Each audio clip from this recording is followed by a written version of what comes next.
and welcome to this meeting of the Environment Select Committee. Can I welcome everybody to the meeting? To keep everybody safe, can I ask those present to keep a face covering on when they're moving around the chamber or in the corridors outside? Firstly, it would be appropriate for us to start with 72 seconds silence to remember those who lost their lives in the Grenfell tragedy.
Before we proceed with the meeting, I would ask committee members only to switch on their microphones when they're called to speak and to turn them off as soon as they've finished. Please would you also remain seated when you're called to speak. If a councillor wishes to speak on a particular item and has not been called, please raise your hand to get my attention. Any members of the public who are present who have asked to speak or ask a question will be invited to come forward to the microphone on my right-hand side at the end of the top bench. A1, apologies for absence. Councillor Emma Will, Lead Member for Culture, Leisure and Community, has sent her apologies. Councillor Charles O'Connor is isolating, having met somebody with COVID over the weekend, and we wish him a negative test as soon as possible, but he can't come tonight. A2, do any members have any interest to declare? I'll take that as no.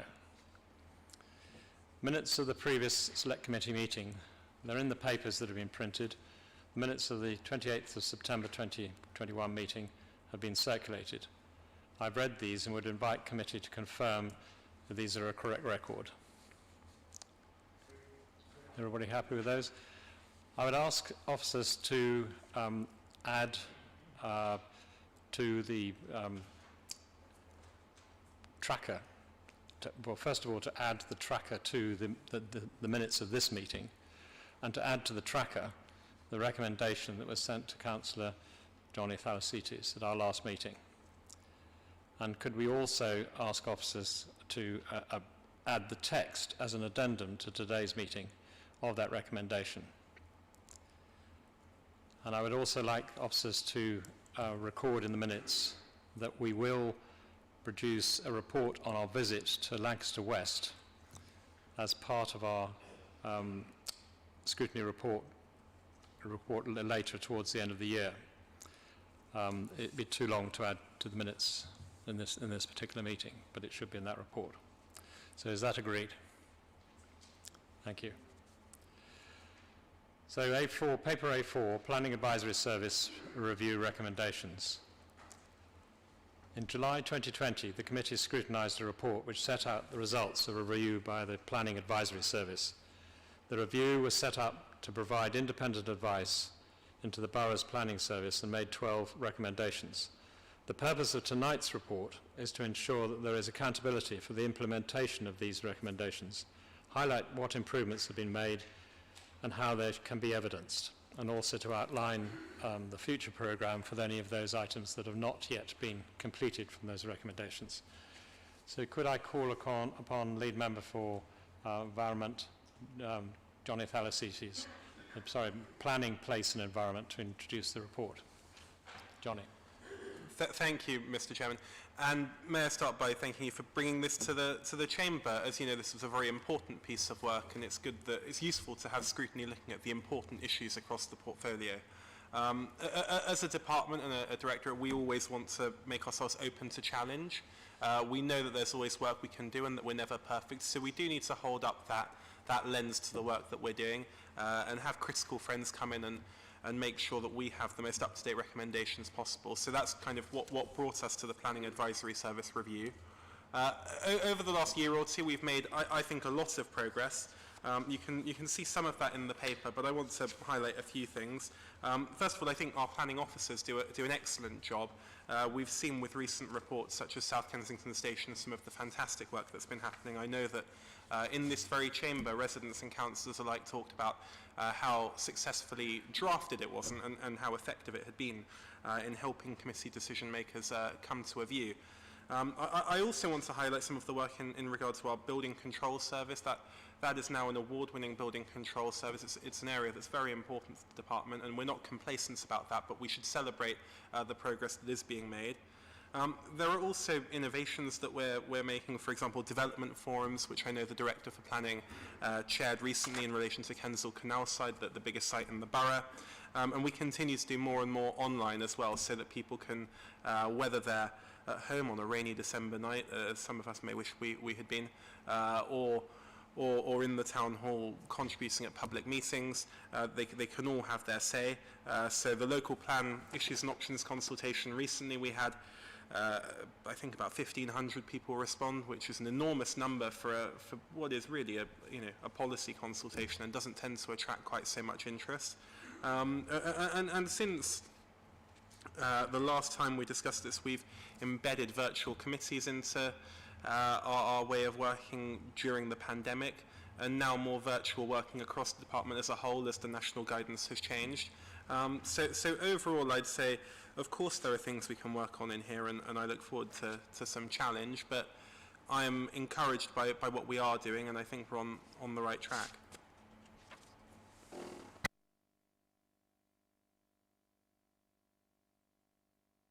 Johnny. The next stage is for us to, is Jonathan Wade here? Sorry, yes, he is. Good. The first question I'd like to ask is, in view of the considerable debate around engagement, consultation and co-design, including the suggestion that was made in the Council that maybe RBKC should have been more clear initially after Grenfell as to what this would entail and what could and could not be done within the revised arrangements to be more open and more involved with the local community.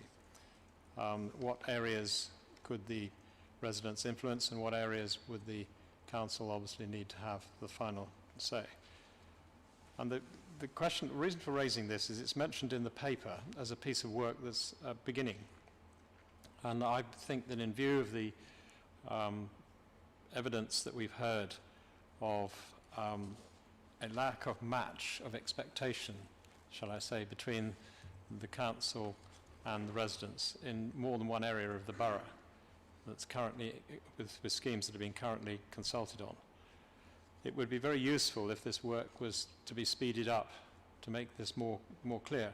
It's not going to guarantee agreement de facto, but at least the agreements would be on the basis of a common understanding of what the role of the consultation would be. So that the question is as to how quickly that could be speeded up. Yeah, well, shall I begin by saying, I think the question may be somewhat misdirected, because I believe you're referring to consultations that are not being led by the planning department or indeed by this portfolio area, and that in most cases have not even been submitted to planning yet. Obviously, we're all part of the same council, we're all striving for the same goals, and so we want to make sure that every department is consulting in the best way, but I can only speak for what's in this paper. I know that in this paper we talk about development forums, which are an opportunity to consult early on, and that we hope to roll out more widely across the borough on major schemes. I've referred to some of the online work that has helped us reach out a lot more widely than before. And I'd also draw, members' attention to the design code workshops that we've been running at Latimer Road and at Lotts Road. In some of the most contentious development areas within the borough, we are bringing major stakeholders together, inviting them to help us produce key principles that will inform what we want to see in new schemes on those streets. And so I think the planning department ought to be very proud of the work that it's doing. Like you say, we won't always find an agreement, and there'll always be things that we can do better. But insofar as what we can control, which is planning policy, I note, we are doing everything that we can. I mean, the reason why I bring this up is specifically it was mentioned under 2.6. We will be introducing a standardised consultation template which will require details of discussions with neighbours and those directly affected. And that refers to smaller schemes. But none of what, I totally understand what you're saying, but none of what you've said gets away from the fact that it was suggested in the council meeting that it would be useful to have some clarification of what is expected, because in many of the statements post-Grenfell, virtually from signing the Hillsborough Charter all the way through the other documents, including our borough plan and all the way through the statement of community engagement and so on, there is a thread, a golden thread of engaging with communities early and putting the communities and residents first in the process. Well, now, in that context, it would be very useful to clarify the situation as to what consultation, greater consultation and co-design actually means. And if you can't do that, then I think we should have a statement that it can't be done, because I think there's a degree of confusion here. And I think as a committee, I'd like to ask for some clarification. Well, no, I think greater clarity is always welcome, but I think there may be confusion on the committee's part here, in that what happened at the council meeting related to the New Homes programme, which is out of the planning department's control, and 2.6 doesn't relate to the sorts of schemes that fall under the New Homes programme insofar as the planning department can control them.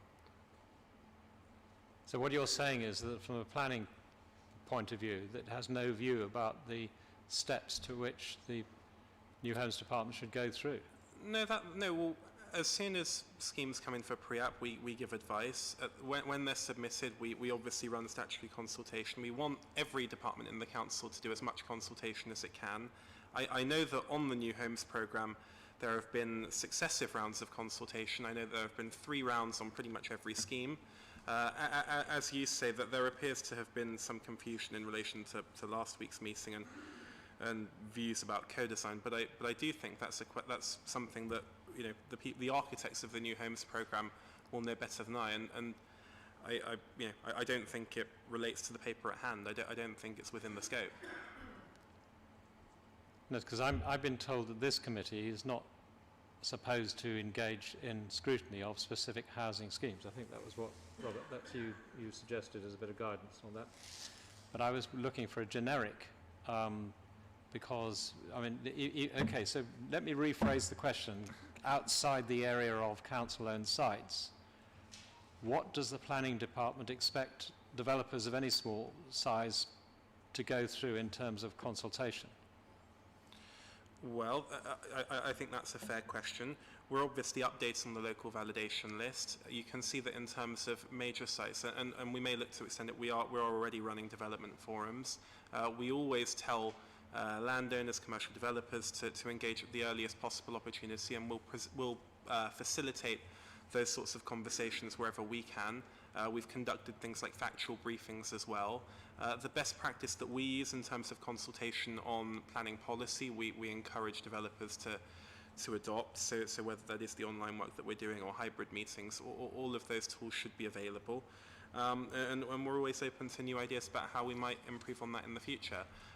As far as more detailed work around codes and things like that, we have run workshops, we run regular meetings with resident associations and amenity societies, and these are all things we certainly commend to the groups that we, to the landowners that we work with. Right, but okay, in that context, there's more than one way of measuring the stage at which you start. But a simple one is the RIBA plan of work, for instance. And if you start at sort of stage A, when you're talking about the brief of the site, by stage D, you've got, you know, a scheme which you can roughly cost to go on a site. At what stage of design development for the site would you expect the engagement to start? Because we talk about, we make use of words like early engagement, but how can we titrate that into something a little bit more precise? Is it at an early stage when we're talking about what might go on the site, what the townscape might be reflected, whether it reflects, you know, conservation areas, local communities and such like, or is it by the time you get to stage D, you can have option A, B and C, which one do you dislike least? I mean, there have been a range of different types of consultation, and you mentioned South Kensington, for instance. There's several years' worth of consultation that goes back on that site, and there are other ones as well, because I know we don't want to get too bogged down in particular applications. But you know, the point I'm trying to make is, could we have some more guidance from the planning department about what stage of development of a scheme that the early engagement actually means? Because otherwise it's a qualitative term and can mean different things to different people. And that problem of different things meaning different things to different people and different organizations is one of the things that feeds uncertainty and difference of expectations on the part of the local residents and the planning. I think some of that uncertainty arises from the different ways that consultation is undertaken and applied by landowners as opposed to the advice the council is giving. We're very clear that we want engagement to happen right from the word go. So in the same way that on some council sites you do see a blank sheet of paper consultation, ideally in the best possible scenario you would want everything to be on the table when a landowner comes to develop a site, from the use to the design and the massing. And I know that we've hired a planning engagement officer to look at these things as well, so that some of those conversations can be facilitated. So we're very clear in terms of our view. We can only seek to influence and make our views plain to landowners, but we will always urge them to work with residents, because we know that residents know their areas best. And would you think that where the council is the landowner, that the council should operate by the same paradigm as as an outside developer? I think the council should hold itself to the highest possible standard in everything that it does, making sure that we're delivering safe, secure and affordable housing, and indeed other buildings is certainly a council priority. And wherever we seek to bring forward sites, we should make sure that we bring people with us as far as possible. Chairman, can I ask a question, Please, yeah. Thanks.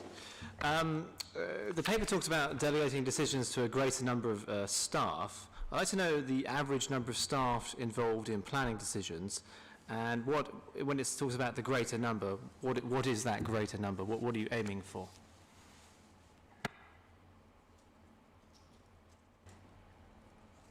Thank you, Councillor Woodger. So in terms of and I won't bore you with too many figures, but it depends on the outcome of the application. So on average, the check-in process will normally include 2 to 3 people, and that will include potentially a principal officer, a team leader, and then some applications do come to me for final check, depending on whether or not there have been objections.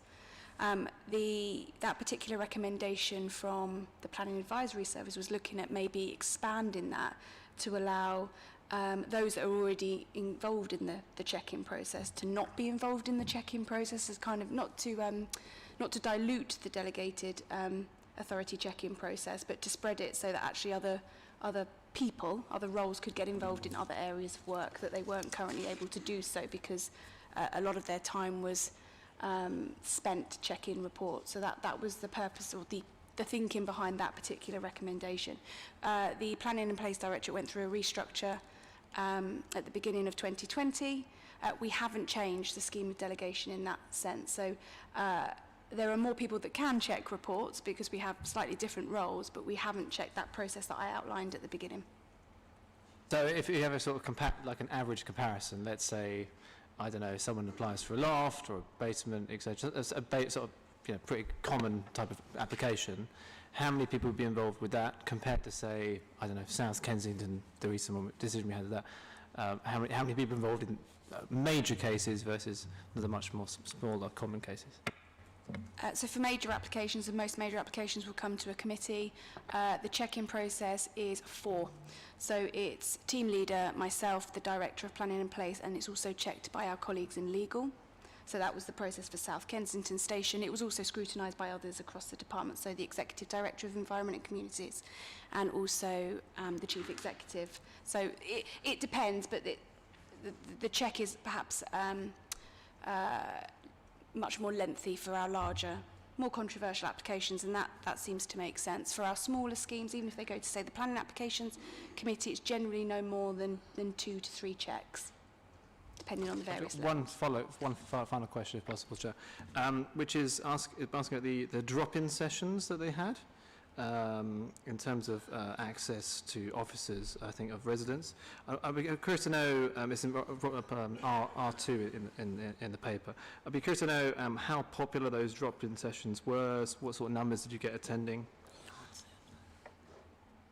So we don't hold any drop-in sessions at the moment. It was something that we were looking at doing. Our duty planner service, which we've offered for many, many years, has evolved over time. So it used to be between 8:30 and 5:30, Monday to Friday, on the phone, but also people could come in and speak to a duty planner between those times. We removed the face-to-face, and part of that was timed with the pandemic. For very obvious reasons, we weren't in the office, and we've continued on the phone. Now, I don't know numbers. I mean, sometimes I guess it was quite popular, but generally we weren't inundated with people coming in to see us, because people are able to give us a call, and our web pages are pretty informative, that people can self-serve to a degree, that they weren't necessarily coming in.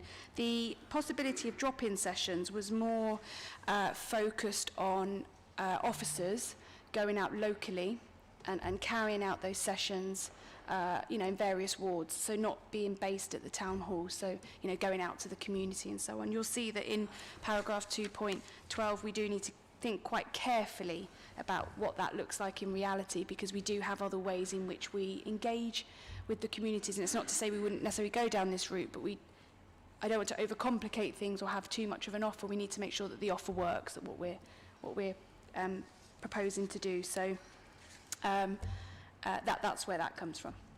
But we don't currently offer any face-to-face interaction with the general public at the moment. Portia Thaxter. Thank you, Chair. Environmental Select Committee relates to planning consultation.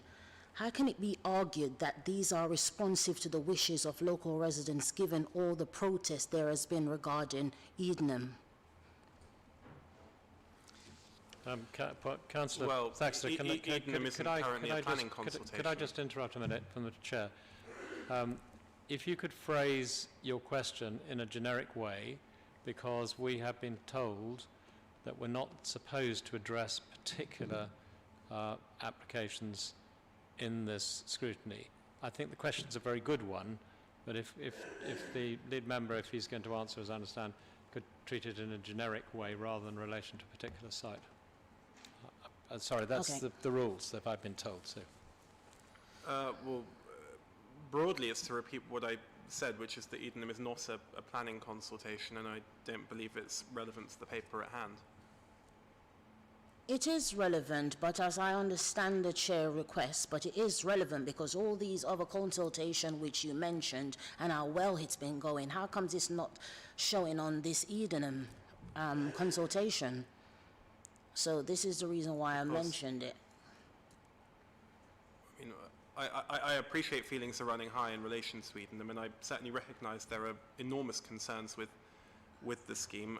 I am always somebody who wants to see sensitive development in the borough, that values the borough's unique townscape and heritage, who wants us to be building the conservation areas of the future. Insofar as I can influence that as lead member for planning, I will do so.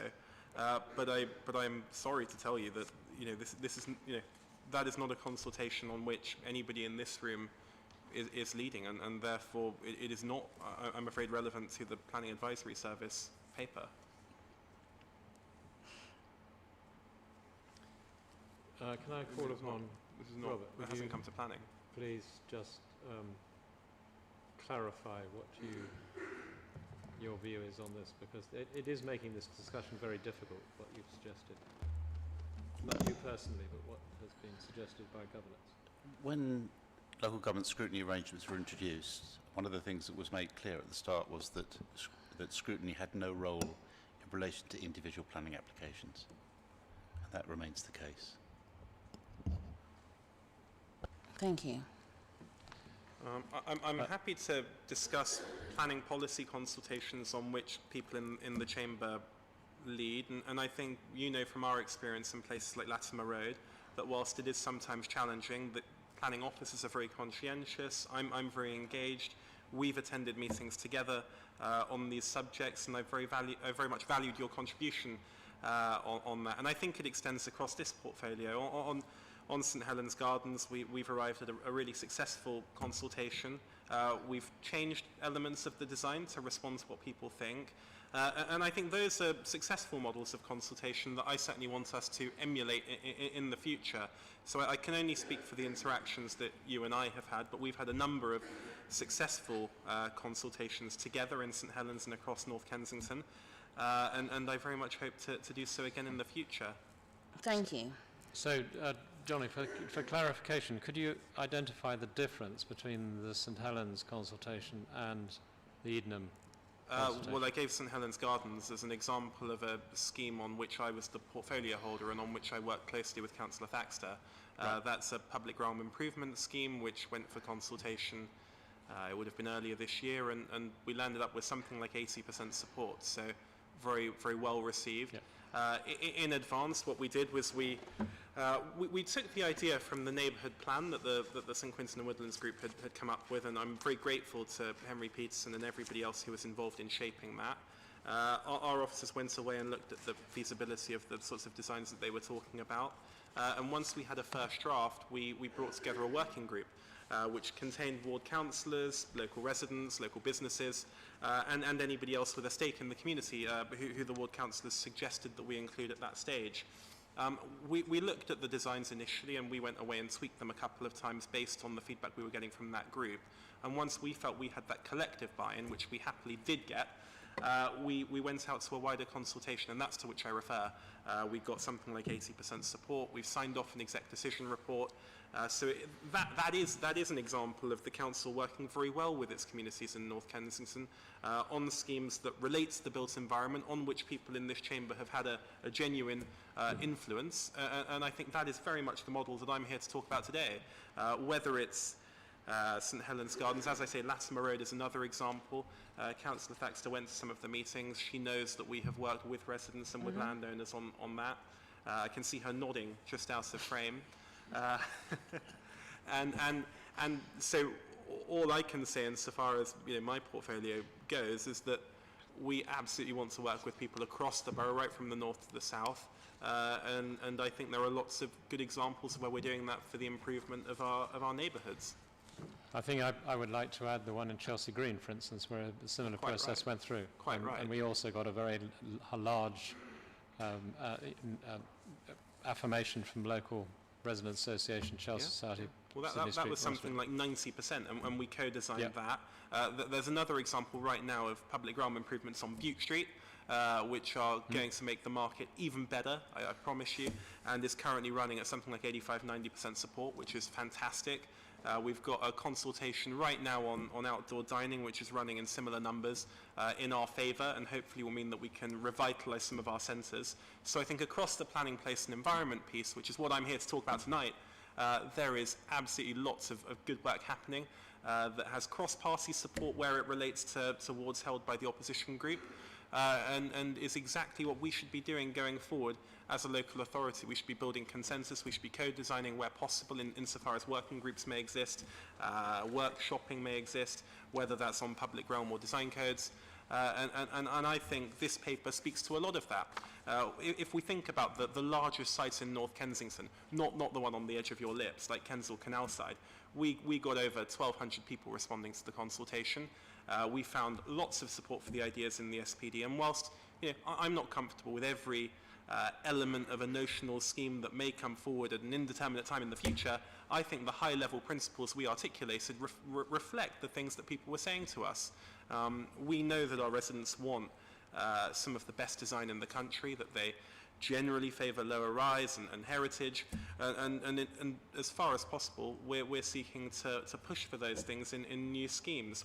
We know that we need more density and more homes, and that's always the eternal challenge for a planning department. But you know, we are certainly doing our best, and these are all examples of consulting in new ways with different varieties of stakeholders. At St Helens we had landowners and residents, at Chelsea Green residents and businesses. In other contexts like Kensal we heard from heritage societies, from the GLA, from TfL, from Network Rail, and we are capable of working on a multilateral level with many dozens and hundreds of stakeholders at a time to produce the right results for KNC. Well, what you put forward, and if I understand Councillor Thaxter as well, I think that then answers totally comprehensively any possible question that could emerge from the Select Committee. I don't want to put words in their mouth, but I can see how thrilled I they are think it's a with the response. valid question, whether or not you were ready for it, Councillor Facility, and I do commend you for the work you've been doing. However, I just think that was a very valid question that needs answering. This is the only time I had the opportunity to, you know, raise that question, and that's what I did. Sorry. Oh, I've got another question. Is that okay, Chair? yes, please. Page 1, Appendix 3. The recommendation says the committee further recommendation that the lead member undertakes a pilot study involving the housing service to trial the implementation of procurement approach in a real-world setting. What procurement approach are we talking about here? Could Sorry. someone just explain to me? Where is that? Sorry. Appendix 1? Oh, Appendix 1, okay. Appendix 3, sorry, page 1, Appendix 3. It says the committee further recommended that the lead member undertakes a pilot study. There are no appendices to this paper, are there?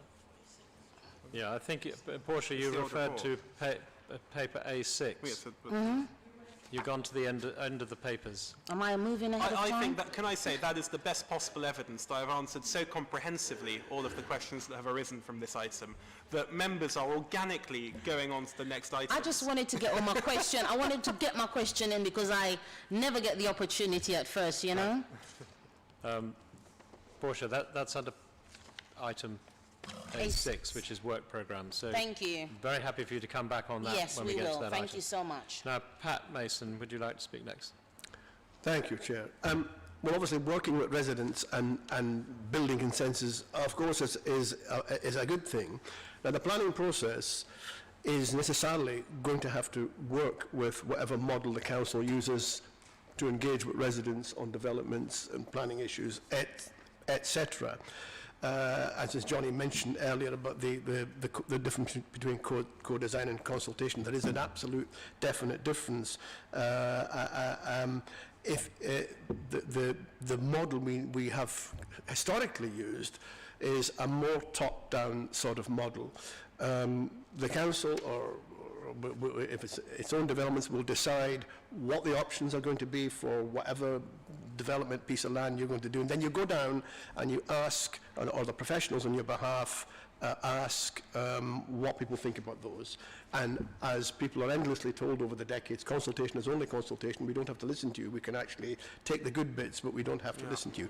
Co-design... May I say, that is the stated position of Transport for London in relation to many of their consultations. Well, we're talking about this council, and I'm just talking about models. I'm not even talking about different organisations. Co-design, as was discussed over the last 4 years, endlessly in committees in front of the leadership team and so on, by professional residents who are professionals in some of those areas, they described and talked about what co-design meant, and the leadership team and the council said, that is what we want to do here. And co-design is not where you start off with options. You sit down with residents, you do not, and the change at the council document, one of the things they did say was that councils should not use their power, their superior legal power against, when they're sitting down with residents and groups who want to talk about, in a co-design fashion, what will happen at the development. Whatever development. And co-design is not about professionals telling residents what is going to happen. We know better than you do. It's not about saying it's too expensive, and it's not about ignoring the evidence that comes from the residents. And it's not about overpowering them with groups of professionals around the table saying, we know better than you do. So it's a completely different process where you don't start off with options for particularly council developments, and that's where clashes happen. That's why. Can I ask, where in the paper should I be looking for? But you did. The chair did discuss. I'm just saying this is probably worth.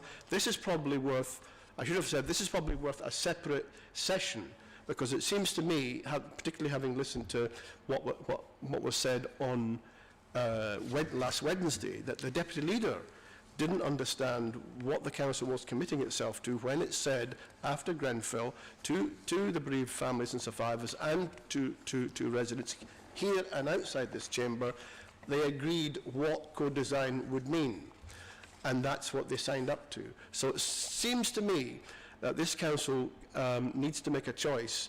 We either continue with a top-down model, which is what the council is doing, in effect, overall, macro, or you do commit to a co-design model, which is much less aggressive actually out on the ground, because one development or project after another can quite often become a battleground which eats up time and resources and so on, which is so unnecessary.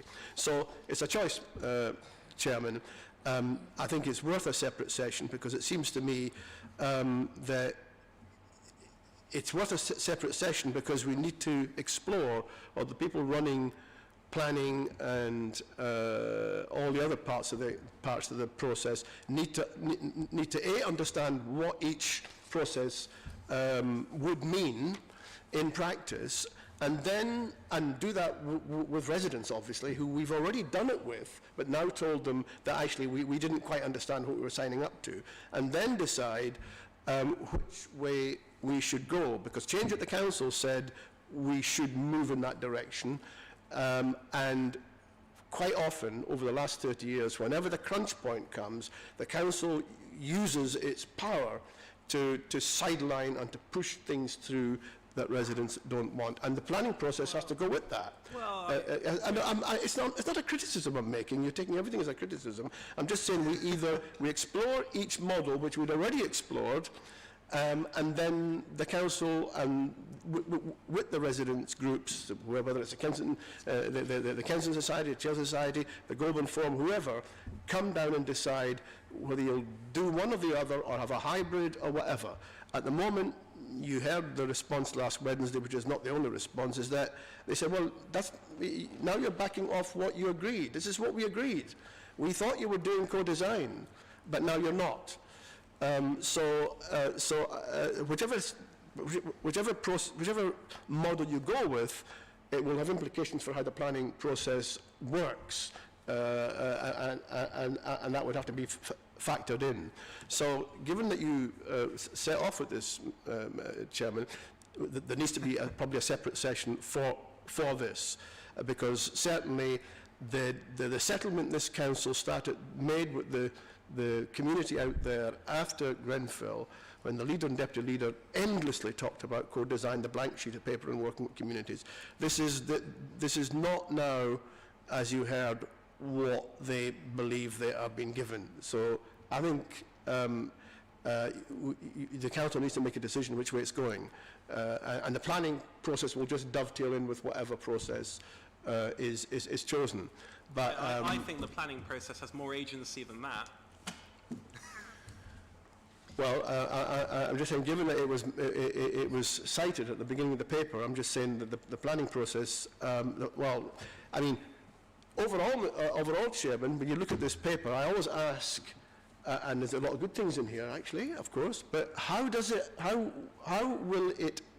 the ordinary resident or group or establishment how will they experience a difference in the way the planning process is working? I mean, Shall we address that? Because But before you do, can I that's just... an important can I- question. And I think the way... But can I just say one more thing before you... Sorry, if you're a resident Can in we not have two KNC... people speaking at once? So I was just going to say one more thing, is that when I sat on planning let him groups, finish. planning groups over the last 10, 20 years, it was bread and butter stuff that they complained about immediately, things that we may not be able to do something about. They'd complained that there was no notices. And of course, legally, you don't have to put notices up. They said there was no notices put through our doors. You know, it's all the little things, basically. So how does... How does it translate into... If you're a resident, your principal points of contact will be around statutory determination of schemes in a timely way on which we're hitting our KPIs. If you're a normal resident concerned about an application, your biggest point of contact with the council over the last few months is probably either South Kensington Station, on which there was a decision made by even a member in this chamber that was extremely popular with residents, and likewise on something like Marks and Spencer in Kings Road, which got 1,200 objections and on which the department took the same view as residents. So I totally dispute the premise that the planning department is not responding to residents, or that their I'm not experience saying of the that. council... That's not what I said. You talked about how residents experience the planning process at the council. Reply, please? I'm asking about what difference... You talked about how residents are experiencing the planning department. Johnny, can we just stop a minute? But it's not a criticism. Pat, we have to have a calm discussion and not two people speaking at once. But I'm So not you having posed- someone you say that I posed said a something series which I of- didn't say. So you posed a series of questions, so now, Johnny, could you answer what he's asked so far? Pat, I will come back to you if you want to ask supplementary, so it's not a As I say, he asked how residents experience the planning department. Their primary experiences of the planning department over the last few months will have been on major schemes like the ones I described, on which we've had decisions that have largely reflected the things that our residents told us they wanted to see in development. And so I think residents' experience of the planning department ought to be very positive over the last few months. Right, Pat. Thank you. I started off by asking what difference this paper would make, or how they would experience in it. I wasn't criticising what the planning department was doing per se. I was pointing out that the resident perhaps has got criticisms. They've got little criticisms like, how do I get to know about planning applications, etc.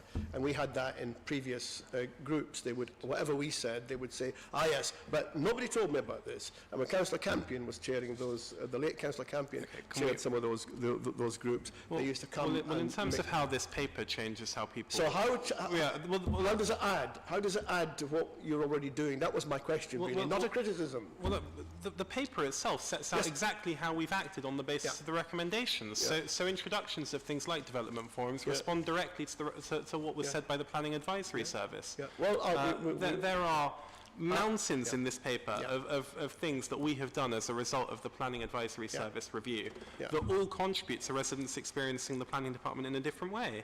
And I want to hear from, I'd love to hear from those residents and those groups about how this affects them, not for us to be telling them how it affects them. Yeah. I'd like to hear from residents, groups and residents. Well, you're very welcome to. As I say, Councillor Thaxter and I have had a number of successful meetings about planning. I've worked closely with residents in Queensgate Ward on things like amenity on Kensington Square, Heathrow College. We've got members from that part of the borough in the room. At South Kensington Station, we have worked extremely closely with residents from the Save Our South Kensington group. So almost every councillor in the chamber here has experience of the planning department working in a way that is consistent with the interests of the residents they represent. Good.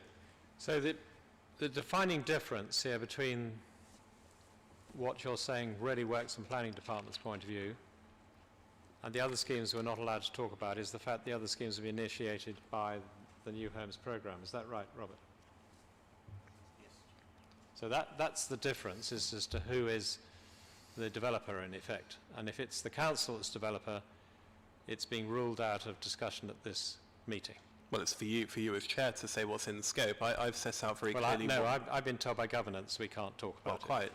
Chair, any planning application, whether it's Well, we've just had an in-depth discussion about a whole range of planning But applications. not of live applications, which I think is the point that Robert is live making. applications, but I'm not even sure that Edenham, for instance, is actually a currently live application. I believe it is. It is now, is it? Well, in the last few days. Right. But is the difference that it's a current live planning application, or is it the difference because it's a new home programs one? That's the key question. This committee can talk about planning policy, but not individual planning applications, Chair. So if planning policy as applied to a council-led scheme through the New Homes programme can be talked about here, as long as it is not a live application. Planning policy in general terms, not specific terms. But we've had a mention of a whole number of specific sites. That's precisely what the committee shouldn't be doing, Indeed, Chair. all triumphs for the council and for the planning department. But it is very difficult to talk about the performance of the planning department in relation to the reality of the world, as opposed to some ethereal scheme in one's mind, if one can't actually talk about past experience. I can quite understand that there might well be a situation where we're not allowed to opine on a live planning application, because that's subject to the planning committee as opposed to this committee. I blame the chair I also myself. think because you have, for instance, both of us are in the planning committee. Yeah. So if we sit here in this debate and discuss a planning application in any shape or form, that preclude both of us from sitting in that application going forward. I quite understand that we should not be talking about live planning applications. And therefore, for instance, if Edenham is a live planning application as of the last couple of few days, then we should not be talking about it. That I accept, and I think most of us would, because that's the guidance I got.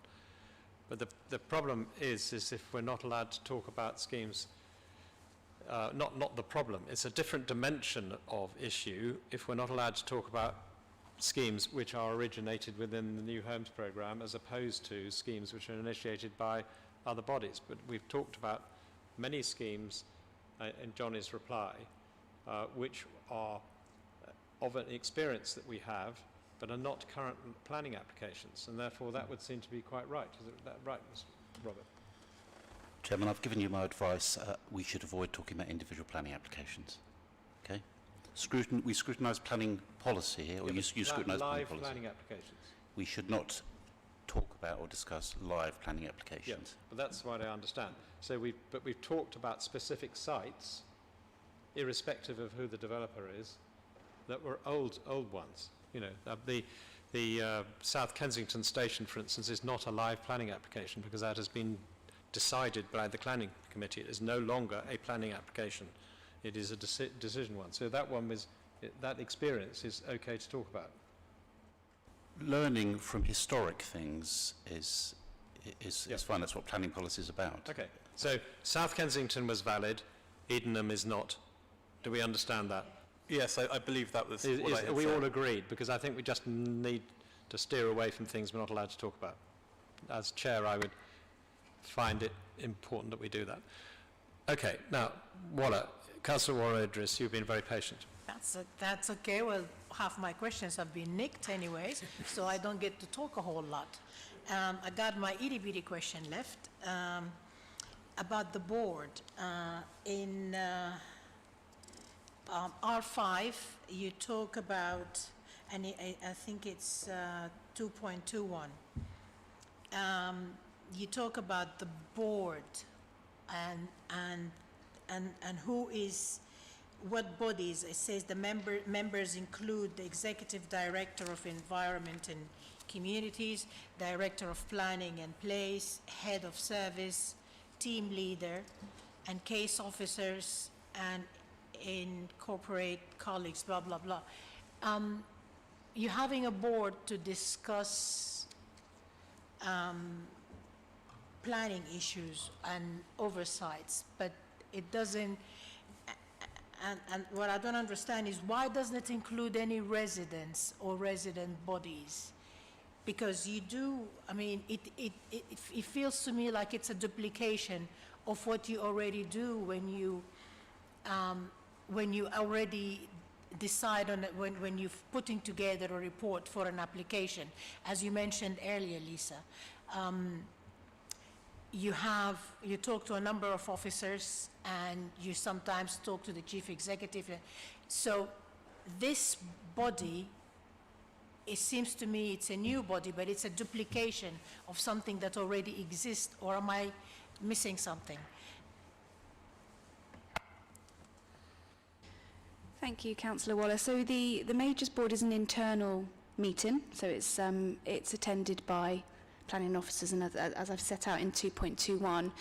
The idea of it was to ensure that there was early sight of large schemes coming forward. The things that I talked about earlier about in terms of report check-in, clearly that's quite late on in the stage, so you would have had pre-application discussions, the application would have been submitted, the consultation done, and that check-in process is for a final report, whether it's committee or delegated. So at that point, an officer has formed a view, and what you don't want and what you need to avoid is you get to that stage and say, for instance, I'm checking the report and I'm not happy with particular details within it. Well, of course, the passage of time will have passed, and the officer will have followed a particular course of action which may then need to be changed. So the idea of the Majors Board was to ensure that the right people have early sight of schemes coming forward. So it does include very early initial confidential discussions of sites that might be up for sale, sites where we haven't had any planning advice come in yet, but we know we're going to. And it's to give a steer where appropriate, so setting out what we'd like to see on the site, and it's setting out really for the benefit of officers and the team, so that they can then go and have those discussions and start having and start steering that in a way that we want to. What it also is very good for is setting out engagement principles, and that's not just engagement with residents, but it's how we engage with our lead member. So when we would brief our lead member on various sites and what time that would be appropriate, factual briefings for planning committee, and obviously ward councillor briefings. So it's just making sure that there is strategic oversight internally and governance of large sites, so that we don't run the risk of getting so far down the line and having to change the way in which we approach a particular site, which is of course not beneficial to anybody involved, including residents. Councillor McShawn. Thank you. Just wanted to follow up on that. In terms of the major boards, would you say that that's the major improvement in terms of the strategic oversight, giving a steer, engagement, of engagement principles, and with the lead member and councillors? Is that the main improvement, or are there others that I may have missed? I think from an internal governance point of view, yes, it probably is the one of a series. So part of the Majors Board is we also have what we call a large sites matrix. So it's details of all of the large sites in the borough that may be at various stages. And it will include various milestones and programmes built in. It's for internal use only, but again, it's linked to that strategic oversight that we haven't always had historically. And that matrix is discussed as part of Majors Board. So it's part of there's an assortment of things that are all linked to the Majors Board, but in terms of those frank and open and honest discussions early on, Majors Board is the focal point for that. Yeah. And the matrix, is that a form of capturing the positives and the data, in other words, like SPC charts? I'm not quite sure how you're going to capture the data. Well, it's to put it simply, it's an Excel spreadsheet, and it includes various details on a particular site, what might be coming forward, whether there's been any early engagement, whether we've agreed to a planning performance agreement, whether the lead member has been briefed, and it's just making sure that we follow the processes that in part we've set out as well in terms of around early engagement, and making sure that we are driving the process rather than it being developer-led completely. So would it be true to call that a project management tool? Sorry, I didn't hear you. Would it be true to call that a project management tool? Yes, I think that's a fair thing to say, yeah. Okay. Now, in the absence of any further questions from committee, I've got one from Councillor Charles O'Connor, who was not able to be here tonight. He has asked, in relation to recommendation 7 in the PAS update paper, as to basically if you could expand a bit more on 2.29. One recommendation, this is one recommendation that has made slower progress, partly because of COVID's intervention, I think, but also under 2.30 some items have been tried, some of which no doubt reflect efficiency opportunities in terms of less applications coming to committee. But there were several other aspects from the recommendation point little 1 to point 7. Could you say what other things that you feel need exploring and how further progress will be made? I mean, it's really how you see the way forward rather than reporting backwards, if you like. Yes, certainly I can talk to that. So you'll see that in 2.28 the PAS, the Planning Advisory Service, did set out a number of different things that we could look at doing, and that's what we've been looking at. So in terms of why there's been slow progress, obviously having virtual meetings meant that we had to get on with the with business and have, you know, do our committees, and there wasn't really the opportunity to start looking at how we might do things differently. There's also, we need to be careful because obviously some of our processes and procedures are set out in the Constitution. They can be changed, but we need to think about how we might approach that. So some of the things that we've been looking at are the number of objections that we receive as the trigger for committee. So at the moment it's 3 objections where they cannot be overcome by valid planning, where they cannot be overcome by conditions, would then mean that we'd have to go to a planning committee for a decision, and we're looking at whether or not that is something that we should be reviewing. We've had that in place for a very long time. Other authorities do the same, but there are others that do things a little bit differently. We're looking at speaking rights. So a couple of years ago we trialled the procedure that we currently have in place, which is objectors are able to speak, and then the applicant, and then questions are asked of both parties at the same time. And when we used to have in-person meetings in Committee Room 1, they would all sit together at the table. It's a little bit different to do that in the chamber, but we are looking at whether or not that is fit for purpose and is delivering what we want it to do. We've had some really useful feedback, I would say, over the last 12 to 18 months from a couple of residents' associations, namely the Kensington Society and the Ladbroke Association, with some really good suggestions which come from a place of where they've attended committee meetings and they've given feedback as to things that they found really useful and things that perhaps could be done differently. So we're also taking that on board, and that looks at things like the speaking procedures that we have in place. What sort of suggestions are they making, if you could summarise it? So one of them is looking at our reports and whether they are detailed enough, and whether they are, well, there's 2 strands. It's whether they're detailed enough to focus committee members' minds to the decision being made, and whether we could look at format so that for anybody else reading them, namely residents, that they're easy to follow.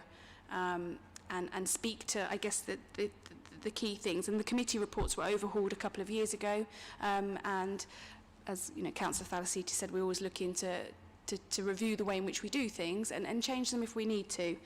The other thing was about the speaking process, and particularly around question asking of residents. So some of the community believe that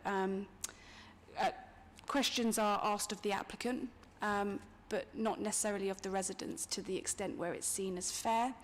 And so we need to look at how we best manage that during a meeting, and that would, you know, those we'll have discussions with the chairman and other members around that. So, and the other things that we're also looking at as part of the committee reform are things like councillor call-ins, and whether the process of doing them at the moment is that any application can be called in. We're looking at whether or not we need to include a planning reason for calling it in as part of that, and also the length of meetings. Now, our meetings can go on for some time, and there are questions around whether or not, you know, making decisions past 10 o'clock in the evening, is that, you know, is that something that we ought to be doing regularly? So there's lots of different things that we're looking at, but slow progress. I think that sounds quite a big progress to be talking about 10 o'clock. I remember the latest one I went on planning committee was up past 1 o'clock in the morning. Oh no, we still have later than 10. Yeah. But no, I was not chairing on that occasion. But I want to follow up from Charles Connor, though. In the title of, or in the recommendation text at the top of the page, it's split across 2 pages under 228. The phrase "engaging experience of public" and to focus, and to focus resources on the right type of development, but the question about engaging the experience of the public comes up in little 5 and 6, well, particularly little 5, creating opportunities for pre-application schemes not to committee, possibly formal pre-application public meetings in advance of committee. Have you tested that area?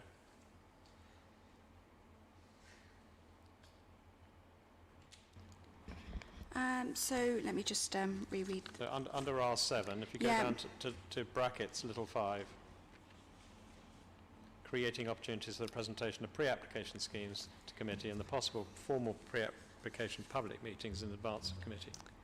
We haven't tested the first part, which is the presentation of pre-app schemes to committee.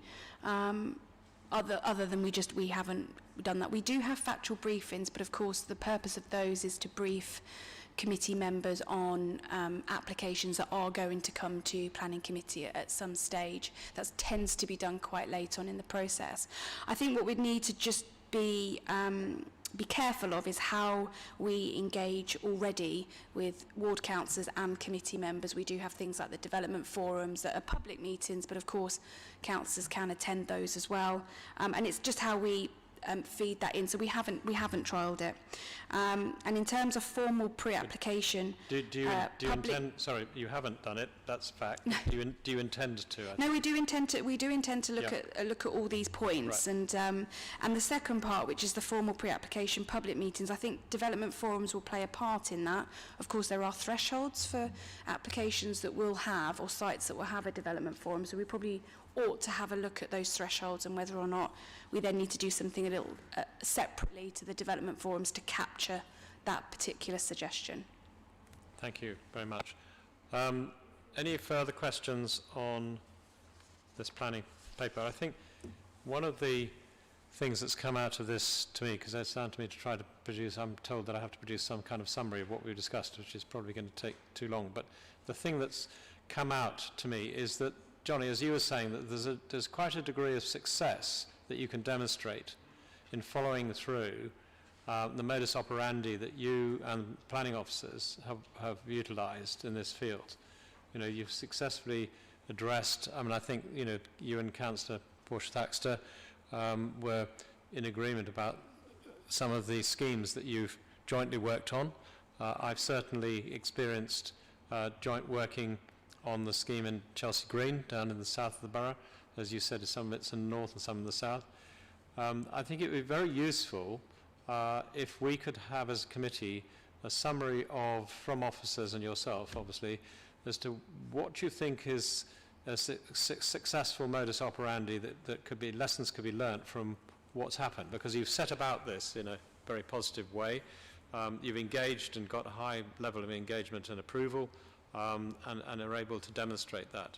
Now, I think it would be very useful if the lessons learnt from that process from the planning department could be distilled into a short one-page paper or 1 to 2 page paper, summarising that, because there's a degree of complexity in this PAS paper, which is not something that, unless you're particularly interested in the subject. So is that something that we could usefully ask for? Yeah, no, I'm very happy to do that, to provide some kind of summary. I'm sure it will build on the statement of community involvement, on which much of our consultation practice rests. Right. But I certainly thank you for your comments, and I think it's good that we note in the minutes that there is cross-party support for much of the consultation work that the planning department is doing, which is what we're here to discuss. Yes. Okay, well, I think, Robert, if you could make a note, that's a recommendation which has been accepted by the lead member, and we look forward to a response from officers. So thank you very much. If we could now move on to item 5. Item 5 on the agenda is, in February of this year, the Select Committee received progress with regard to CREST, the Customer Resident Focused Environment Services Transformation. I like the word CREST. I don't like the full version of it. It's too long, but it does get the sense across. Sounds like a toothpaste. Yes, right, yeah. Now we all admit to what we use and what we don't use. So this evening's report is going to update the Select Committee about the operational progress to date, as well as the integration of IT, information management, and the data on the street issues as part of the programme. In particular, it also involves the engagement of ward wardens. Unfortunately, Councillor Emma Will, lead member of Culture and Community Safety Centre, apologies, and will not be able to. So I was asked to ask you, Johnny, if you would...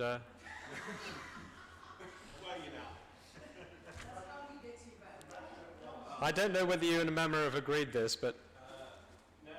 Well, if you haven't, you can be excused, but Robert, I got guidance. All I want to say is that CREST is an even greater triumph than planning consultation and the PAS report itself.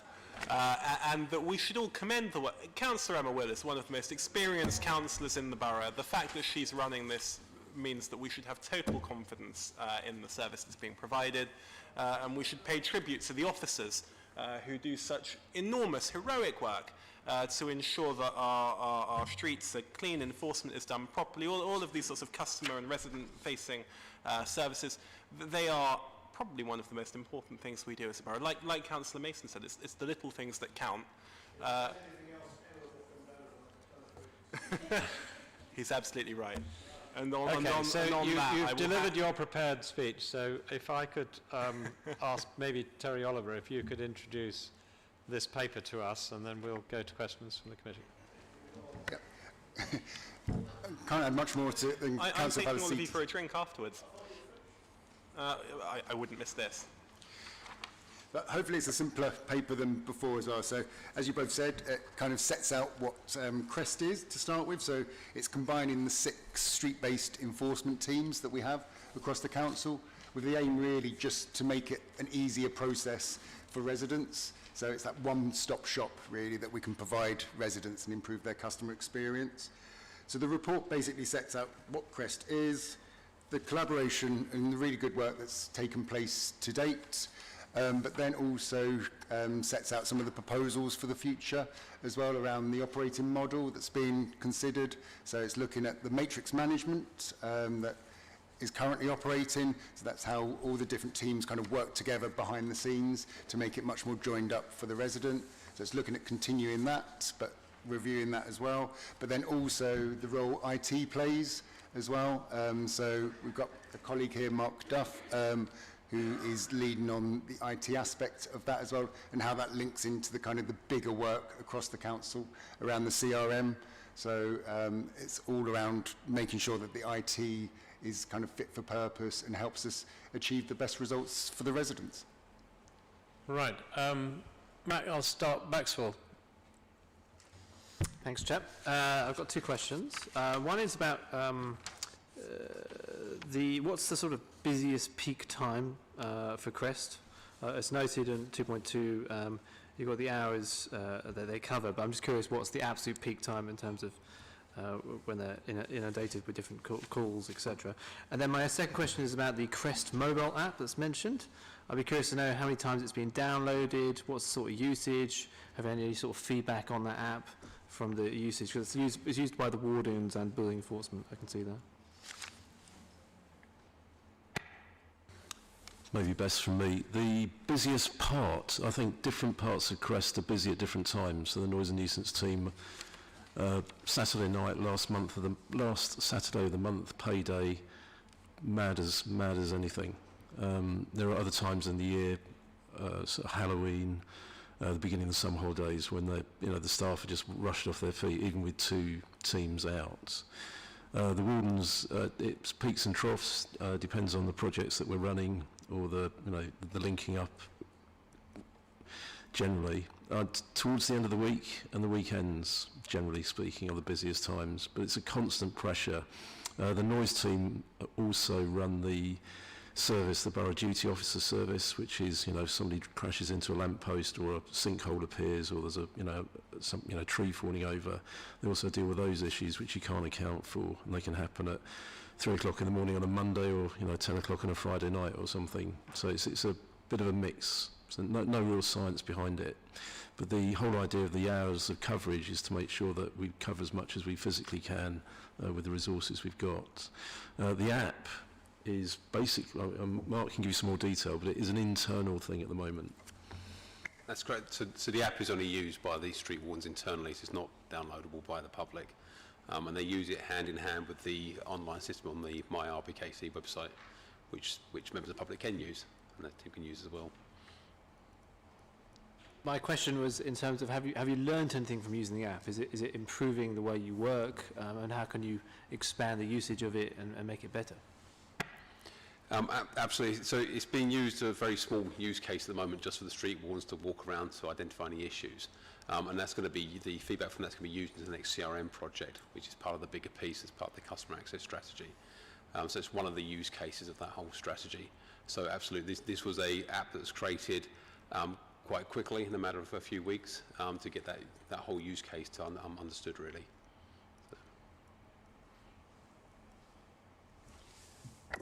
Portia Thaxter, can you ask a question? Thank you, Chair. Can I just ask you a question? What powers do the CREST team have?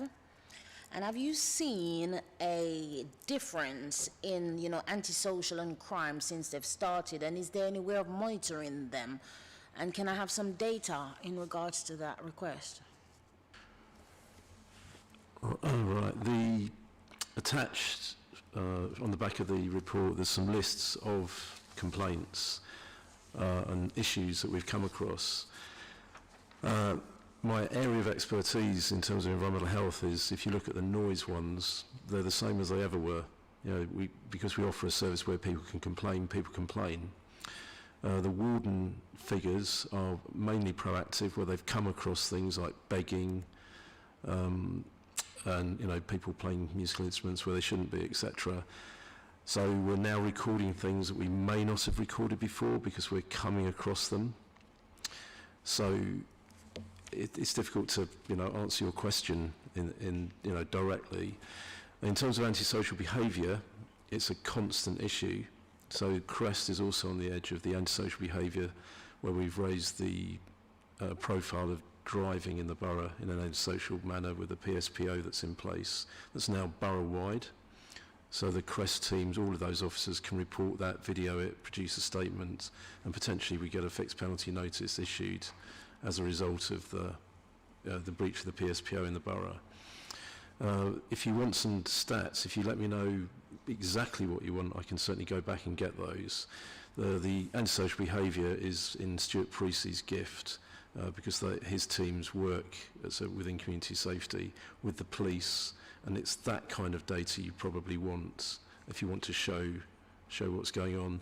And we use antisocial behaviour quite loosely in CREST, because anything like graffiti, unwanted beggars, etc., is antisocial behaviour to either a business or a resident. So a lot of the work is aimed at in those areas. I don't know if can't be more specific than that with what I have at my fingertips at the moment. I'm sorry. Thank you. So Terry, did you want to make a supplementary of that? Thank you. Just to add to that as well, Councillor, I suppose there's no more powers through CREST. It's just how we use the resources better, so we can be much more proactive, and there's much more kind of tasking meetings that take place on a regular basis now, so looking at the priorities so we can really kind of focus those resources that we do have to the best use. Thank you, Mr. Oliver. I was wondering, say for instance, a local organisation would be putting together like an event or something. Is it possible to request the CREST team a given time just for assurance and safety, or it's not possible?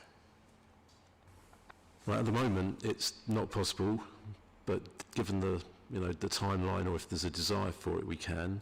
If we thought there was maybe going to be a queue at the event, we could perhaps plan to have wardens available to help police that queue.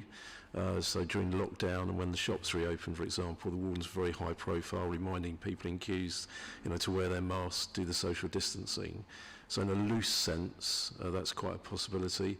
You have to remember that there's no powers of arrest apart from the common law one.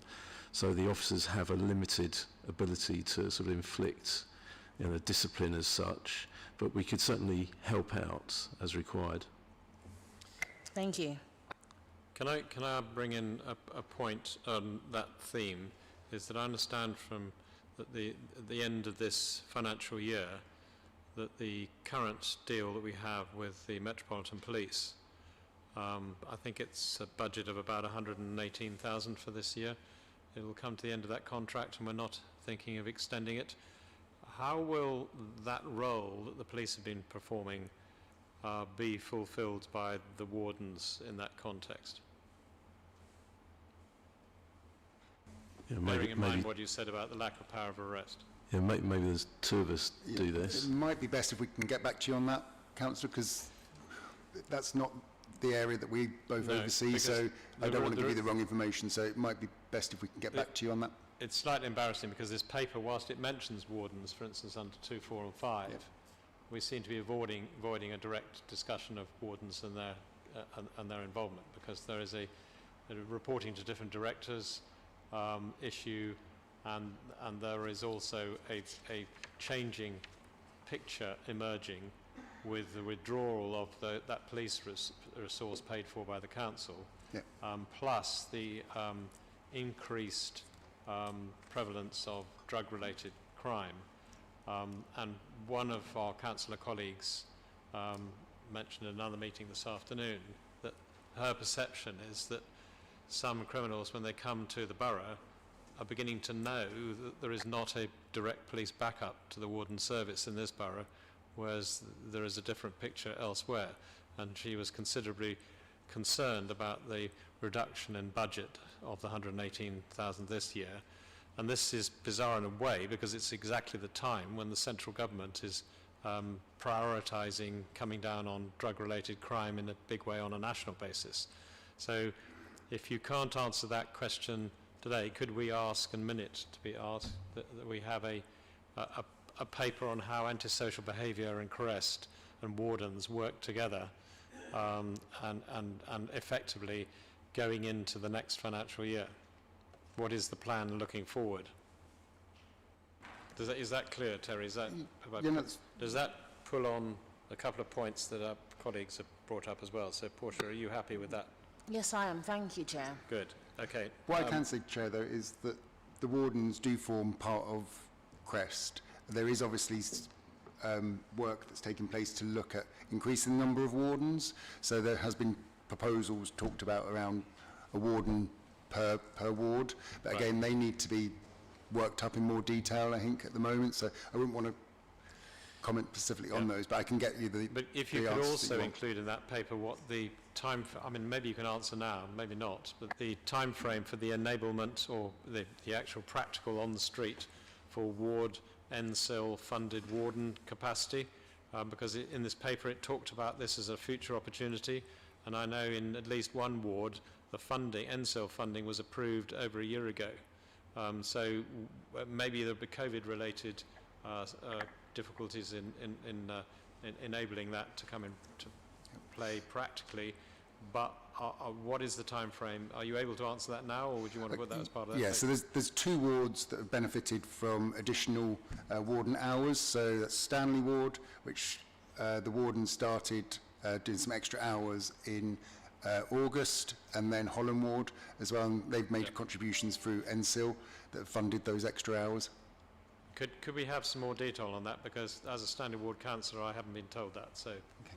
Yeah, I can ask the community secretary. It's a bit of a difficulty, and I think that the Residents Association that actually put in the bid 20 months ago should be cited on who their local warden is, because I know it's a capacity, but there was supposed to be a mixture of the capacity used for helping with scheduling, but also the other part was that there would be continuity, so a face would be got known. So it'd be good to be introduced to who the warden is, and I'm sure the other ward would like the same courtesy as well, and also to introduce them to the Residents Association that put forward the bid that was then consummated, because it's quite a large sum of money over 2 years.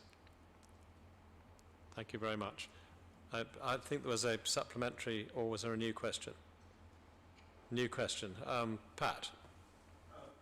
Yeah, on page 5, I see the key performance table for 2020-21, of course, says that noise and nuisance figures, from my memory of past figures, is way up at 14,000 plus, and waste and street scene enforcement. And this, of course, corresponds to the COVID year we just went through, where obviously people are living cheek to jowl and the noise has gone off the scale, and too big for the bin, and all sorts of other services are unable to remove stuff that residents need moved, and therefore my perception, and these figures bear it out, is that there's lots of more stuff on the streets because people just simply have to get rid of stuff, and it goes on the streets. But the question in terms of these 6 teams working together, in which they have weekly task meetings, I believe, how are they doing in any sense each other part of each other's jobs? In past council groups that I was in, there was a resistance when they were told that they would have to do each other's jobs or use the technology to do somebody else's job. How is that working? And are we able to shift, bearing in mind the increased figures, and hopefully these figures will go down, are we able to shift resources around, and do we have enough staff in the various teams, or are there COVID dropouts, people isolating, and goodness knows what? What does it actually look like in practice, bearing in mind what one of our, I think the chair said about, or somebody else said about the fact that the criminals know when people are not around, especially where to dump rubbish and so on. How is that? How is it looking overall? And did we have to change? Did we have to change job descriptions for staff and so on? What sort of process went through? How is it working? Okay, I'll start with how they're working. Nobody's doing each other's jobs at the moment. It's more a case of eyes and ears. So the app that we have that's used is so a warden, for example, on their way to a duty may spot something, reports it so that it's dealt with sooner than if we wait for a resident to come across it. The noise and nuisance team, the licensing team often cover for each other. So if you've got a difficult premises where we've got late night drinking, etc., and there's complaints, the licensing team aren't big enough to proactively visit, so the noise officers will do that. In the early part of the evening, the wardens, who now have access to a council vehicle, can do those patrols as well. And it's a case of working together. So the weekly Thursday meeting is a very big meeting, includes the police and social services, etc. And it's a briefing of maybe what's happened the weekend before and where we're going forward.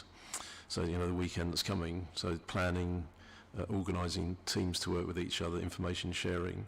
On a more micro basis, for example, every Friday there's a licensing meeting which programmes the work in for the weekend, and they may be asking for help from other departments.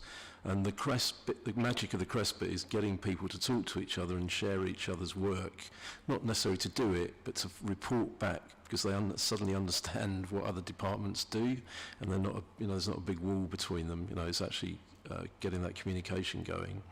And then there's other various meetings. There's a RAG meeting, for example, that's is a deeply recorded meeting, minuted, that's there to discuss for example, the 4 points of the licensing policy, sort of protection of children, not being a general nuisance, etc., health and safety issues.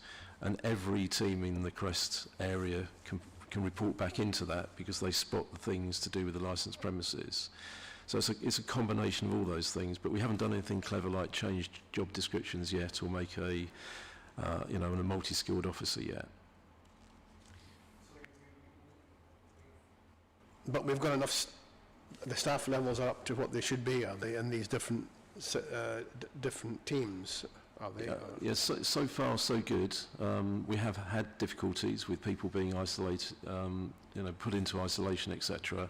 But then, some of the wardens have been driving some of the noise and nuisance officers around when we've been short, so we've had to juggle. But it's okay so far. Good, thank you. Walla, did you want to ask a question? I'm hoping I didn't miss any questions.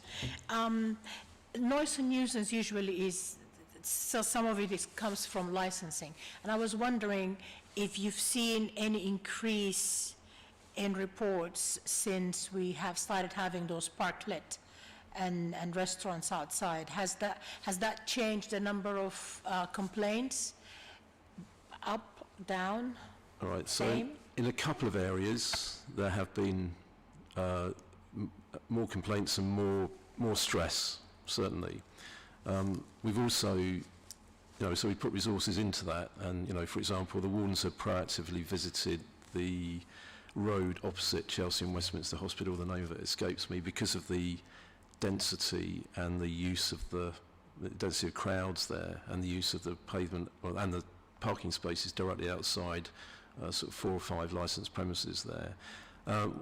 Lots of engagement with the residents, and the controls in place, getting those shut down at 10 o'clock, organising the commercial waste to be collected a bit earlier, and it's been dealt with.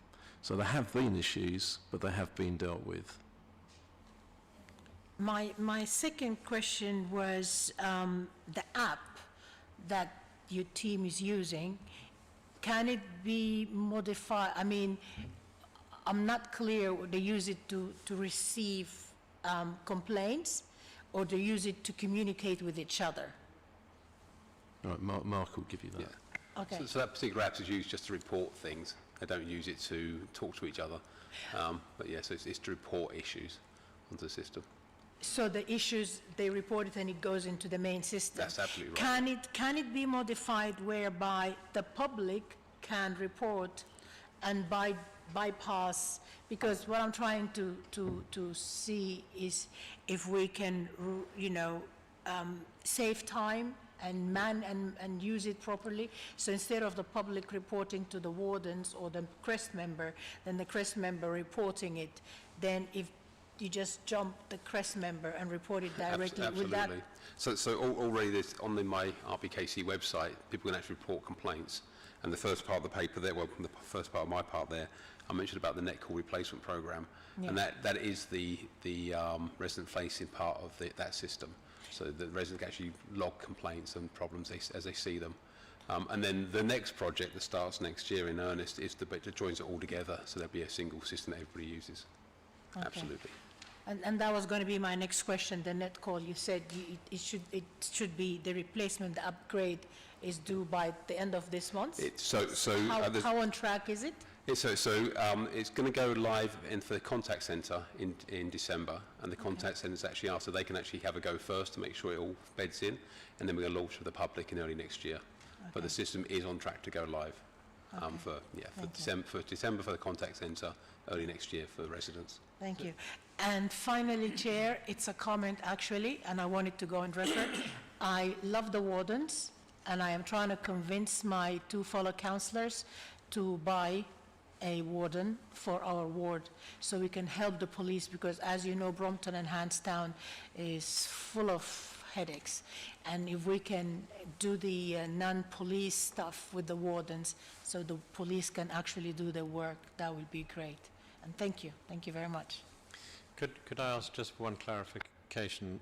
You were saying early next year for public to use the app. So that'll be, it's not an app so much as a web form on the My RBKC website. But yes, it'll be ready to go live in January. It'll come down to the contact centres testing, really, to how early it goes live. So how will you announce this availability? Of the new system? Yeah. I'm not sure the complete communication plan on that one, so it will go on the website for sure, via My RBKC website. Right.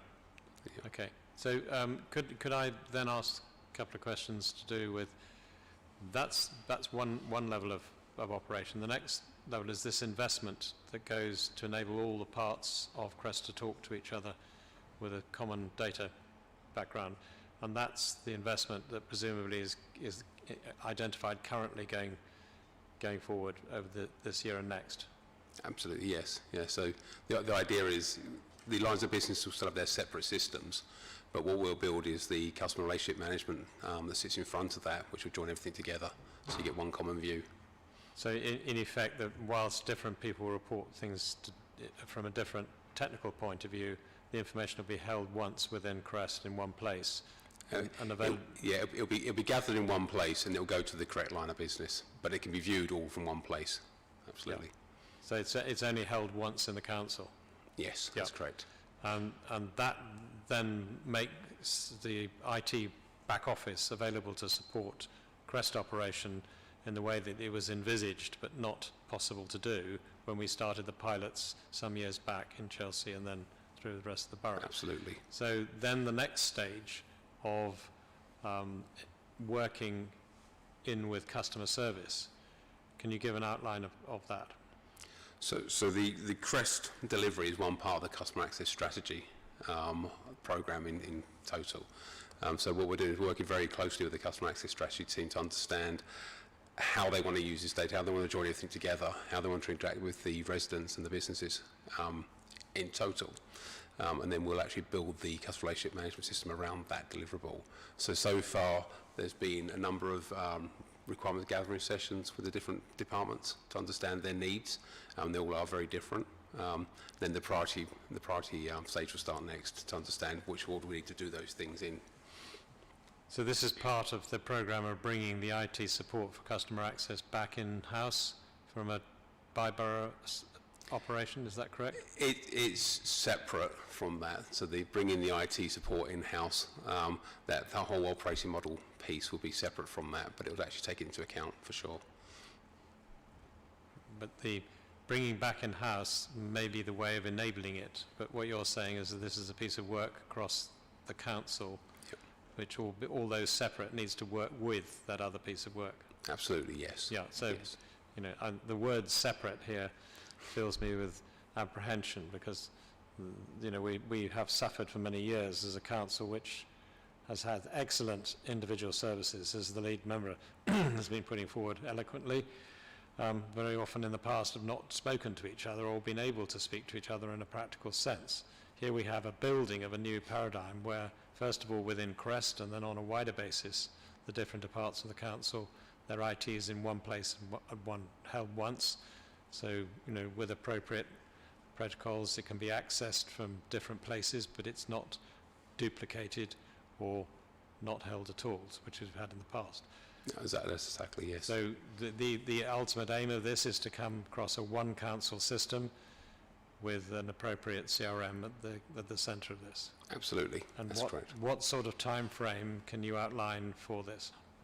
So the CRM project, so the actual fact gathering part has started. So early next year, so it'll be like February time frame, they'll start the work on prioritisation to see which bits they want to do first.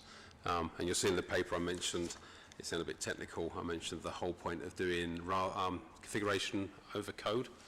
That's so that we can actually accelerate those processes. So I can't give you an exact date when they start to go live with those systems, but the plan is to move quite quickly once that process starts in early next year, in February next year. Okay, so we've got our next meeting at the beginning of February. Would you know by then how things are progressing? Absolutely, yes. Could we ask, therefore, to have an update of this aspect of this paper in our February meeting? That's reasonable, yes. Because, I mean, I can't ask you for things you don't know, but I think we need a reasonable time frame to look at that. And that then will also presumably deal with,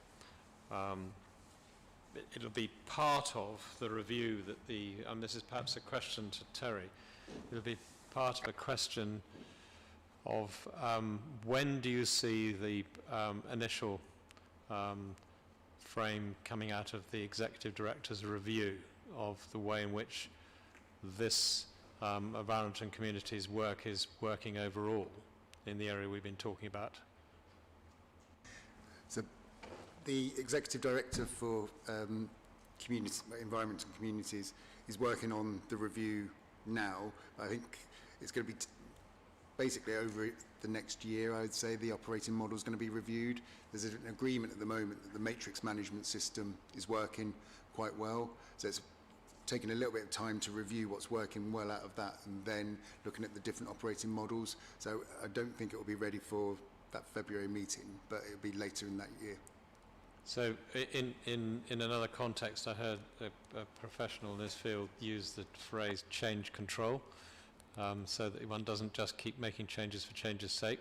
So are you basically saying that the matrix model is seen to be working sufficiently well that you want to give an opportunity for those things such as the practical IDOCs and also the CRM exercise and the enablement of the wardens and the NSIL wardens and so on to be played through for a year, and then that will be measured in the context of an overall review through the Executive Director with a timescale of roughly a year from now? I mean, I'm not going to hold you to that 12 months, but it's not 1 month and it's not 3 years, put it that way.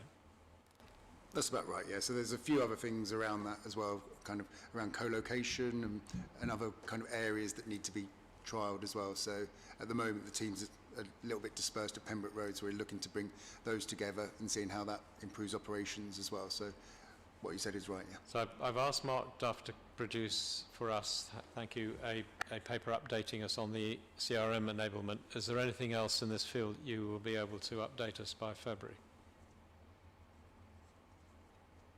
I'm sure we can provide another update report for you, but it most probably won't be on the operating model. Yeah, I think the one that members and myself and other people are very keen to know about is how this issue of the end of the work with the police or funding the police to do work, and then how the wardens will. They'll continue to work with the police, obviously, but they'll work in a different way with the police, and that therefore these sort of KPIs will have to be adjusted to the new arrangement. So maybe an update on how antisocial behaviour, drugs, crime in particular, or drugs-driven crime, if you could give us an update by our next meeting as to how you see the plan forward for the best outcome for that. You mentioned the possibility of extra wardens. Presumably by the February meeting you'll also know much more about that too. So I think this is a fruitful area for having an update report as well. So if we could have an update on the CRM and then also on the workings to deal with ASB, particularly ASB and crime. Does that cover most of what you guys want to ask? Have we... Max, have you got a question you want to add? Sorry, my question is going to be on, thank you, Chair. My question's on the current CREST operations, and we may have touched on that throughout the other answers. So the question is specifically about the delivery of improved services for residents. In 2.6, on page 1, it really states that the funding of wardens will result in an increased level of warden service in certain areas of the borough. When will this happen, and in which areas of the borough? I think we've mentioned it, but if you could just reiterate that, please. Okay. Yeah, thank you, Councillor. So the previous, the wardens that we were talking about, they've been funded through NSIL, so there's 2 wards that have put some of their NSIL funding into wardens, and that's Holland and Stanley as well. So I think there's discussions going on around further use of NSIL, but there's also discussions around can the warden service expand as well, based on some of the discussions that we've had around the change in the police contract as well. Thank you. Yeah, it's probably worth saying that you talk about where they go or busy parts. We do run a heat map of the data, so the data is shown, the busy areas, so that resources can be sent to those areas, and that's a continuing pattern. And now we've got over a year's worth of data, we can start comparing it, to the same time last year, and it's not directly applicable because of lockdown and things, so obviously the things have changed, but it's interesting that most of the same areas come up year on year as busy, and other parts stay very quiet. And presumably the data feed for that, is that heat map done through Power BI? Yes, yeah, so the Power BI, so you can pick out the complaints by team, or the complaints overall, or the time of day, or whatever, and they've done some analysis and looked at the weather, so if it is going to rain, and it is a quiet Sunday, and it was quiet last year, we know we don't need to worry about having so many people on duty. So it is there, the information is there.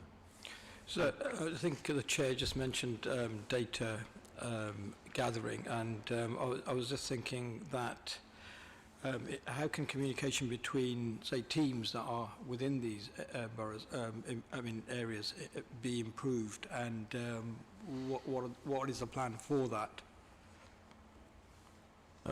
I think communication will just get better and better. On a very basic level, there's an area on the council information system where we can look at each other's rotas, so officers can find out the name and the telephone number of the officer on duty in, say, the waste and street scene enforcement team if they've come across a big pile of rubbish that's sort of suddenly appeared in the early parts of the evening, for example. Going forward, it will be, as Terry Oliver's mentioned, about co-location. So at Pembroke Road at the moment, the construction management team, the noise and nuisance team and the wardens are next to each other, lots of information sharing. In the next 12 months, hopefully they'll be aligned very closely with the waste and street scene enforcement team, and the highways enforcement team will be on the same floor in the same area. And those synergies, which are so difficult to measure, but because they will talk to each other, understand their jobs more, that's where the success is. And the wardens are very well versed in noise and nuisance and obstructions in the highway and what builders are supposed to be doing at building sites, because they work directly with those officers. Thank you. So we've described kind of disciplinary work. When we're working across so many teams and departments, do you envisage there to be increased risks, on our risk log, for example? Well, hopefully the risks are reduced when they understand what each other's team does, so that they, if there was a good example were the wardens spotting a crane off Kensington High Street just blocking the road one afternoon, took a couple of photos, came back to the office, and then we discovered they hadn't got a permit to do it, and they weren't even doing it properly. The pavement wasn't blocked off to stop members of the public walking down the side of the site, and they were craning over a live pavement. And as a result of that, there was a fine for the operator and tighter restrictions on the building site as they were brought into, more of an enforcement regime. So long term, I would hope the risks are reduced because of the activities of those officers. Collaboration is good. Okay, thank you, but not without risk. Thank you, Chair. Can I ask a collaboration question, related question as well? Is that we are, as we know, by nature a long, thin borough. So we have a big border, east and west. Criminals don't recognise those borders, presumably. And on the antisocial behaviour front, do we coordinate well with our colleagues from Crest to Westminster and H&F? So the police is the key to that. As I understand it, I don't know what the area's called, but the three boroughs, Westminster, Kensington and Hammersmith, share big policing, however the police operate, they work together. They've got the BCU, thank you, Terry. And that's, so at a higher level, those controls are in place and that information is disseminated. And in the weekly tasking meetings we have on a Thursday, local issues are then picked up by the police and then fed back up the line. So from a criminal point of view, that's it. We have to be clear that those big issues are police issues, and we may feed information into them or supply information, or even an example being where a licensed premises has had an issue over the weekend, and it turns out there's a drug dealer there who's operating across multiple areas of London. So the information's fed back, and it's about that information flow, which is, there can always be more, but it is routine, it is regular, it does happen. People do pick up the phone or use email, to share those things. So just to be clear, you mentioned it's fed up to the police. Presumably the police feed back any priorities to us as well. Yeah, no, definitely. So when we've got, if we go to a licensed premises, because that's the heart of a lot of problems or serious problems at times, there's a lot of liaison between the police and, the local authorities. Thank you. Anybody else got a question? So it remains to me to say a big thank you, and we've noted the supplementary reports which will come to us in February, and Robert, you've captured those, presumably. Thank you very much. I mean, I think in terms of summarising, in terms of a recommendation, the sense that I get from everybody is that they want this to happen as fast as it can. I think the final question would be, if you were going to make this happen faster, are there any particular impediments that you think that we should identify at this stage? And budgetary, staff have been mentioned, organisational change, HR. Are there any particular areas which are holding up the pace of change? From my perspective, it is the IT, so we do need to just make sure that we're on track with that and we can progress it as quickly as possible. So keep the matrix management working, improve the IT, learn from experience. Yep. Right. And co-location. And co-location, sorry. Okay, so thank you very much indeed for item A5. So we would just need to go on to our work programme, which has got quite a lot of paper in it, but it's really quite a small item.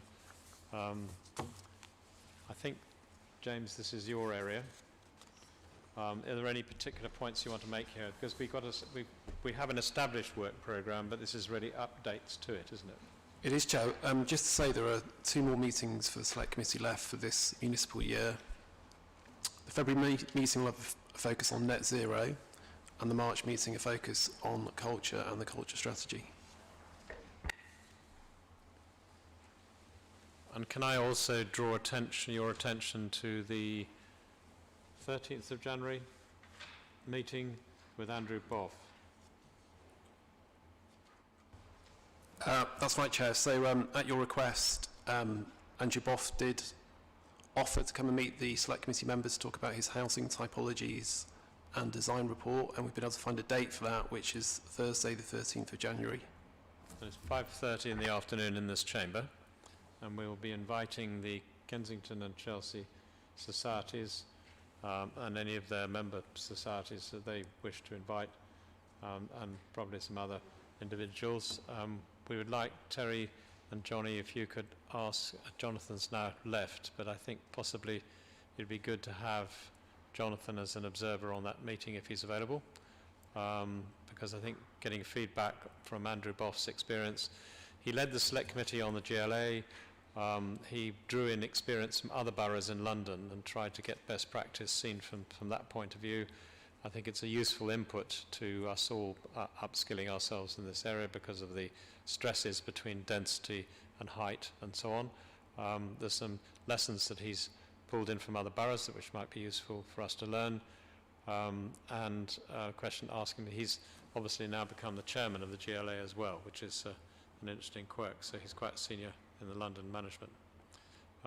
So it'd be very good, John, if you were able to come and listen to him, if you're interested to do so, and Jonathan or somebody else from the planning officers would be very welcome as well. I think it's not a question of making a presentation from your point of view or from officers' point of view, but I just would like to give you the opportunity of learning from him since he's coming to see us. And any of colleagues that particularly like to invite. Everybody here, I hope that you can make it, and if you would like to identify resident associations in your wards or in your knowledge area as scrutineers, it would be very useful for you to make suggestions to James to make sure they're included in the invitation list for that, because we want to put that note, save the date out for that in the next few days. So if you could come straight back to us by email to James Diamonds, that would be very good. Surely we just, excuse me, surely we should just send it to all red associations that the council has on record. Shouldn't we just send it out to all red associations that we have on record in Kensington, Chelsea? Yep, we can do. Yep. Yeah. James, I think communities have a list of resident associations. The question is, when you say all resident associations, well, it's all the red associations that fall under the Kent Society and the Chelsea Society. For instance, there are resident associations who are very keen about this type of thing, some only when something happens in their ward. Yep. For instance, like Masara in my ward, they're always very keen about this kind of stuff, and they work together with Chelsea Society, so they'd be important. I mean, exactly. So that's why we started with talking through the Kensington and Chelsea Society to all they're not strictly constituent, but they're sort of associated with them. The problem I've got with all resident associations, there's a Kings Road one called Cracker, which has got 38 resident associations affiliated with it. And no doubt in other parts of the council there are some very large organisations and some extremely small ones. So, I mean, we have got the council chamber, so there's no real limit on numbers. But I think perhaps, James, if you could consult with colleagues in scrutiny, but also with communities, because there is an established list of resident associations across the borough. So I think to take Councillor Maxwell Woodger's point, we should make this a wide invitation to reflect the generous input that we're getting from Andrew Boff. But on the other hand, I think that we want to make sure that we get those associations that represent the majority of people in the borough. So we may not get to all of them, but we'll get to the long list as opposed to the short list. Is that okay? Fine. So that deals with, is there any other questions on the scrutiny programme? There were going to be two additions to that. One is the tracker is going to be, the recommendations and action tracker is going to be updated and added to these minutes. And that's the way we will include the recommendation we made to Johnny Thalasitis in the last meeting. But we'd also like the recommendation itself to be included as an appendix to the minutes for this meeting, because that also gives thereby a link to the statement of community engagement as part of that, as public record. Any other business anybody like to raise? It just remains to me to Yes, say Chair. Sorry, the question I Portia, had previously, remember the question I had previously about the page 1 appendix 3, and I think I jumped my gun too soon. Okay. But I just wanted some clarification as to study and involvement with the housing service to trial the implementation of the procurement approach in the real world setting. What procurement approach? It wasn't mentioned. I just wanted to have some clarification on that. It's in the first box. So which point was this on? I forget. Appendix 3, page 1, appendix 3. This Are we on page 86? Yeah, we can. Yeah, we're on A6. Yeah. So, This is a Portia, recommendation. we to can the take your lead question. members. I just hadn't got the place in Appendix 3. That's all. I've got to Appendix 3. Within Appendix 3, what was it? But a point that's already there that you wanted to ask about, or do you want committee further recommendation that the lead member undertakes a pilot study. Which page? Which page are we on? First page, right? This is Appendix 3. Chairman, this is First, this is a recommendation directed towards the lead member for finance. So Okay. may I suggest that we put this in writing to the lead member for finance? Well, it is a recommendation. If this is a tracker of the, It says lead it's member already for gone there. finance. Isn't it? It's already It's gone. on the to. first page. So I should put the question to? Well, it says for decision by the lead member for finance. Okay. Sorry, Councillor Thaxter, just to clarify, we have got a partial response there to the recommendation which is set out. I just wanted some clarification on it, because I didn't understand the angle where it was coming from. I just wanted you to elaborate on it a bit more, but if you want me to put it in writing, I can do so. A clarification to the response that Yeah. which is set out. Yeah. Okay.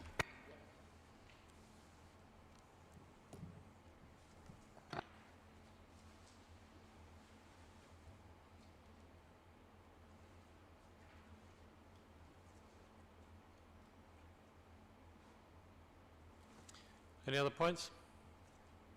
Okay. So it remains to me to say thank you to everybody for coming to this meeting. And our next meeting is on 2nd of February? 2nd of February. And the Andrew Boff one before that. So thank you very much.